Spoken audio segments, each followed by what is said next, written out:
Yes, it's John G. Sutton.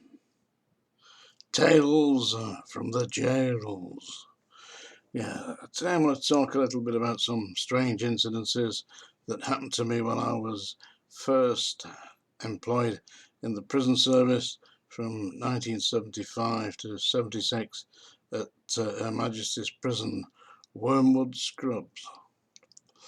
It was a weekday actually, and I was one of the officers working on controlling the exercise yard between C wing and D wing.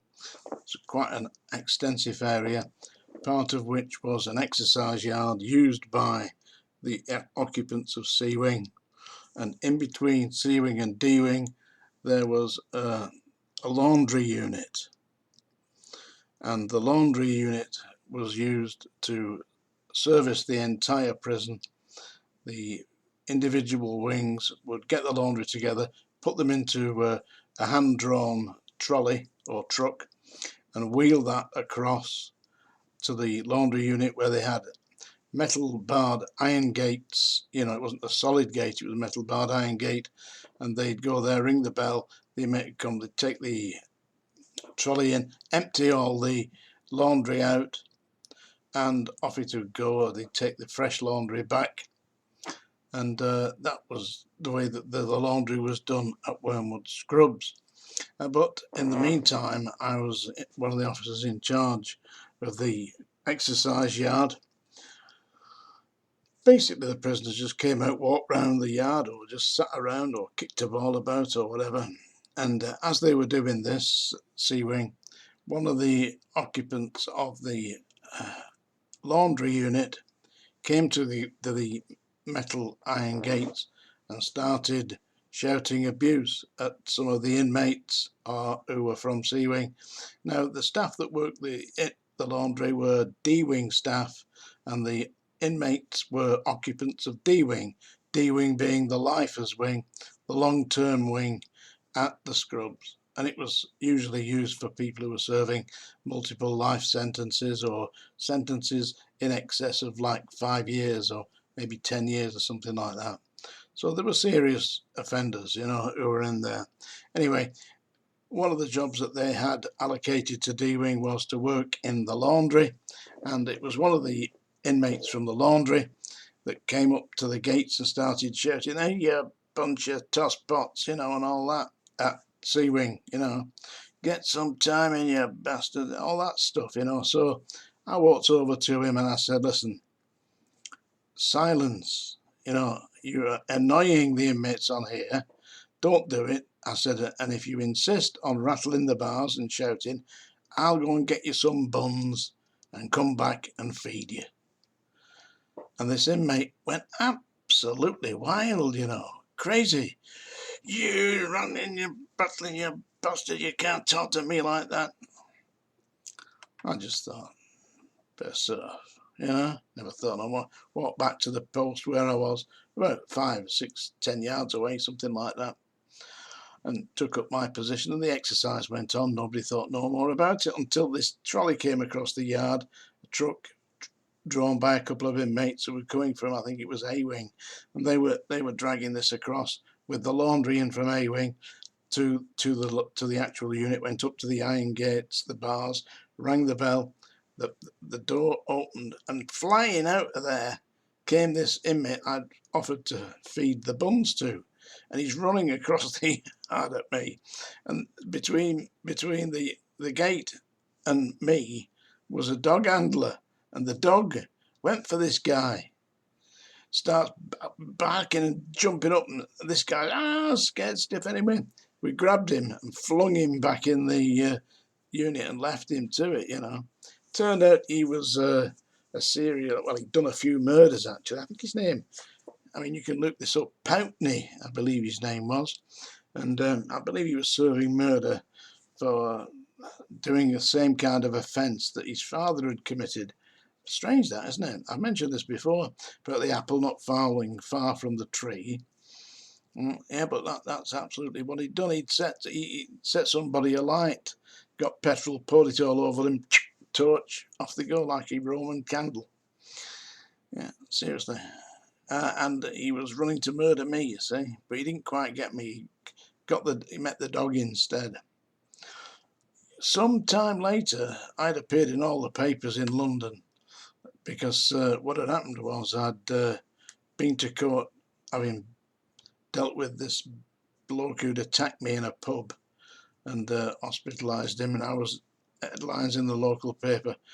Prison officer butted me in the head, says man. Yeah, they didn't go on to say I was found not guilty, did they? Yeah. So anyway, I went into D-Wing one day, and this inmate that I'd threatened to feed the buns to, he come up to me, he said, he said, why didn't you tell me you were one of the lads? He said, I've been reading about you in the paper. I said, what do you mean, one of the lads? He said, have you not seen it? You're all over the press. Hey, well done, mate, come and get a cup of tea. Yeah, he was all right with me after that. In fact, a lot of the inmates thought that was highly hilarious.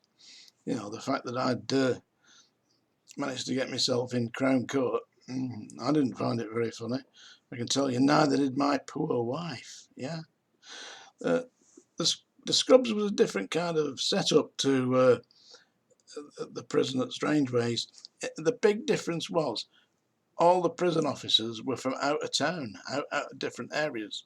You know, I've mentioned this before, Wales, Scotland, you know, people from Northern Ireland, lots of staff from all different parts of the country, but very, very few from actual London itself. There was one guy who was from London, who was a personal friend of mine. He was on the same training course as me, won't mention his name, but he used to be a police officer in the Met in London, and he disliked the shifts and he hated it, you know. So he joined the prison service, and he was posted to the Scrubs, and he was on A Wing. He worked on A Wing, I worked on C Wing, but we did meet and interact quite often, and we used to play Scrabble together. I like Scrabble. And he was a nice guy, and he invited me round to his house. Well, I was stuck in the Scrubs, you know, and my wife was in Manchester, well, a town called Lee, and I couldn't get there. So he invited me round to his house, and he lived on the same road as Tommy Cooper. I've mentioned Tommy Cooper before. And I went into his house, great big Victorian mansion kind of thing, you know, detached. His parents must have been really well off. I mean, I suppose he is now, you know, but that's because this is going back 40 odd years. And I had a chat with his mum and his parents, you know, and they were saying that they see Tommy Cooper quite often. So if you look out the front door and directly opposite, you'll see there's like a wooded area between two houses, which was not very much, but it looked like what he said. See that fence? He keeps falling over that, and his wife, who was equally as drunk as him, drags him back, and they stagger off down the road. Said he's notorious round here for being drunk and incapable. Tommy Cooper, yeah. So anyway, this guy at the Scrubs, ex-Met policeman, I believe he stayed in and did his full whack. Good luck to him. Yeah, I couldn't do it. The prison service wasn't for me.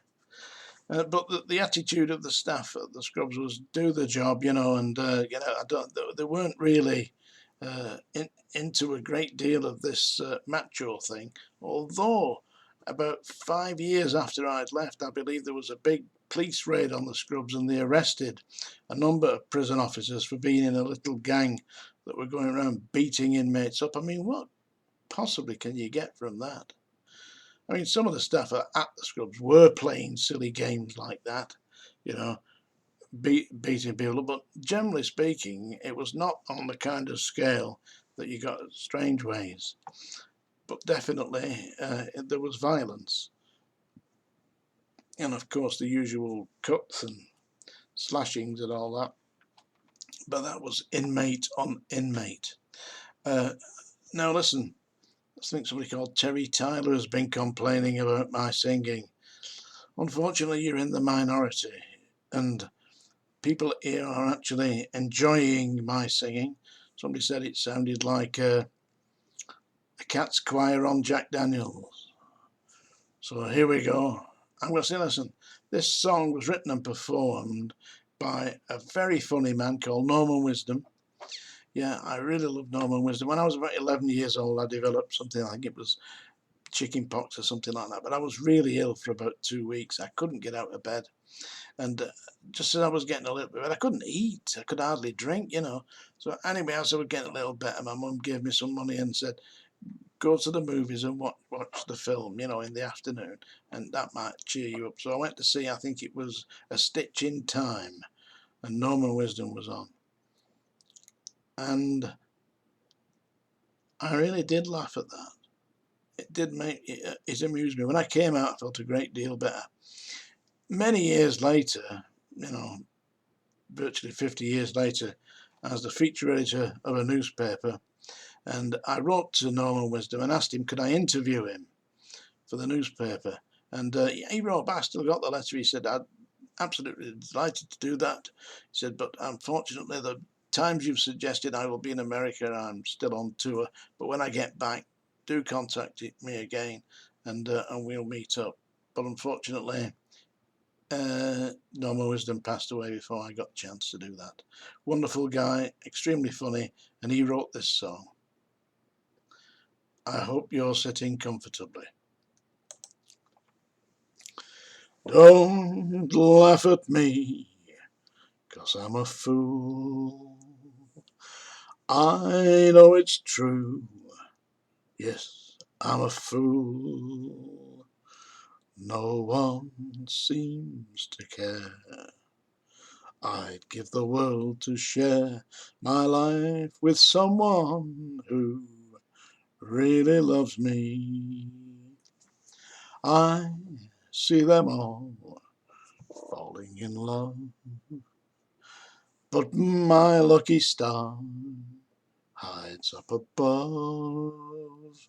Someday, maybe, my star will smile on me. Don't laugh at me, 'cause I'm a fool. I'm not good looking, I'm not too smart, I may be foolish, but I've got a heart. I love the flowers, I love the sun, but when I try to love the girls, they laugh at me and run. Don't laugh at me, 'cause I'm a fool. I know it's true, yes, I'm a fool. There you go. Don't laugh at me, I'm a fool, by the great Norman Wisdom. I'll be back. Tales from the Jails. I hope you're all subscribed here. Thank you very much.